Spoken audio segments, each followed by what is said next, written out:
వాళ్ళు వివిధ టెక్నికల్ కారణాల చేత కొంతమందికి వారి ఖాతాలో జమ కాని మాట వాస్తవం. ఈ 2 లక్షల కంటే పైనున్న వాళ్ళు ఆ బ్యాలెన్స్ అమౌంట్ కట్టని కారణంగా ఆ డబ్బు కూడా వారి ఖాతాలో జమ కాని మాట నిజం. మీరు డబ్బులు కట్టలేదు కాబట్టి మేము తూచని అనటంలా. డెఫినెట్ గా రాబోయే కొద్ది రోజుల్లో ఈ 2 లక్షలకు పైనున్న అర్హులైన రైతన్నలు ఎవరైతే ఉన్నారో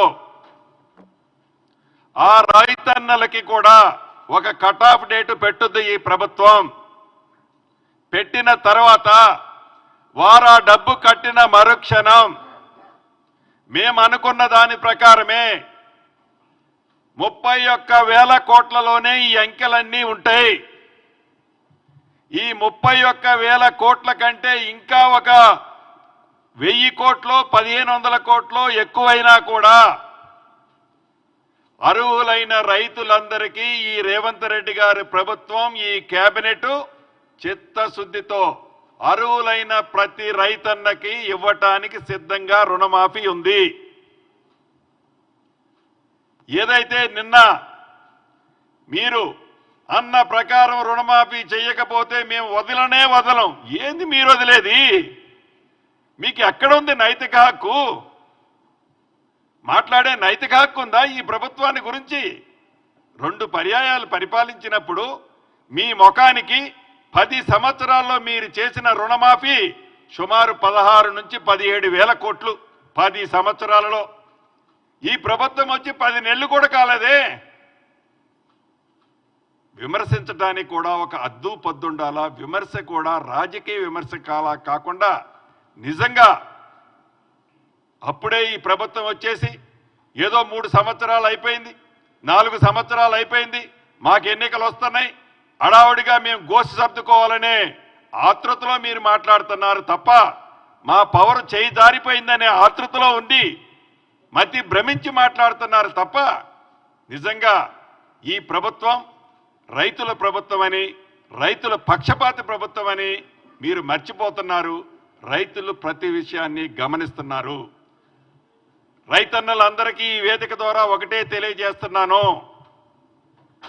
అది ₹1,00,000 లోపు కానీ 1,50,000 కానీ 2 లక్షల రూపాయల వరకు అర్హులైన ప్రతి రైతన్నకు, ఇంకా నేను 12,000 కోట్లు అంటున్నాను, అది 13,000 కోట్లైనా 13,500 కోట్లైనా చిత్తశుద్ధితో గత ప్రభుత్వం లాగా మాయ మాటలు చెప్పకుండా రైతన్నలకు ఇచ్చే బాధ్యత మీ ఇందిరమ్మ ప్రభుత్వం అని మీరు మనస్ఫూర్తిగా అంగీకరించి అవాక్కులు చవాక్కులు పేలే రెచ్చగొట్టే మాజీ మంత్రుల మాటో మాజీ ముఖ్యమంత్రి మాటో వినొద్దు అని మనస్ఫూర్తిగా ఈ వేదిక ద్వారా యావత్ తెలంగాణ రాష్ట్రంలో ఉండే నా రైతు సోదరుల్ని మనస్ఫూర్తిగా శిరస వంచి అభ్యర్థిస్తున్నాను.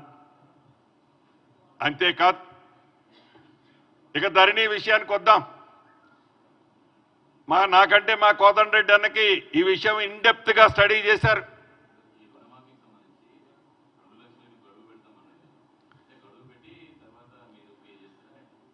ఈ 2 లక్షల రూపాయల కంటే ఎక్కువ ఏదైతే ఉందో ఆ డబ్బు 5,000 10,000 ఉంటే వాళ్ళు ఎమ్మటే కట్టగలుగుతారు.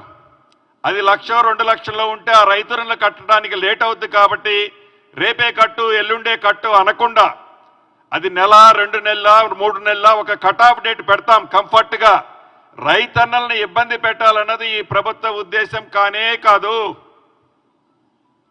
తెల్ల రేషన్ కార్డు అనే ఏదైతే ఒక రేషన్ కార్డు బేస్ చేసుకునే చేస్తున్నామనేది నిజం కానే కాదు. ఎక్కడైనా ఏ అధికారైనా ఆ దిశగా ప్రయత్నం చేస్తే, ప్రభుత్వాన్ని బదనాం చేయాలని ఏ అధికారన్నా అనుకుంటే తప్పకుండా అటువంటి అధికారి మీద కూడా ఈ ప్రభుత్వం చర్యలు తీసుకుంటుంది. రైతన్నల దగ్గరకే ఈ ప్రభుత్వ అధికారుల్ని పంపిస్తుంది. రైతుల పట్ల చిత్తశుద్ధి ఈ ప్రభుత్వానికి ఆనాడు ఇందిరమ్మ ప్రభుత్వంలో ఎలా ఉందో ఈ ఇందిరమ్మ ప్రభుత్వంలో కూడా అంతే ఉంటది. ఎస్ అందుకంటే వాళ్ళకి మళ్ళీ లోను రావాలంటే మా 2 లక్షల రూపాయలు ఒక్కటిస్తే వాళ్ళకి మళ్ళీ తిరిగి లోను రాదు, దాంతో వారికి రైతన్నలకి లబ్ధి జరగదన్నదే ఈ ప్రభుత్వం యొక్క లక్ష్యం. కొంచెం లేదు మళ్ళీ కానీ పూర్తిగానే. తర్వాత ధరణికి సంబంధించి ఎన్నికల్లో చెప్పింది ఈ ప్రభుత్వం. ఆనాడు మా నాయకులు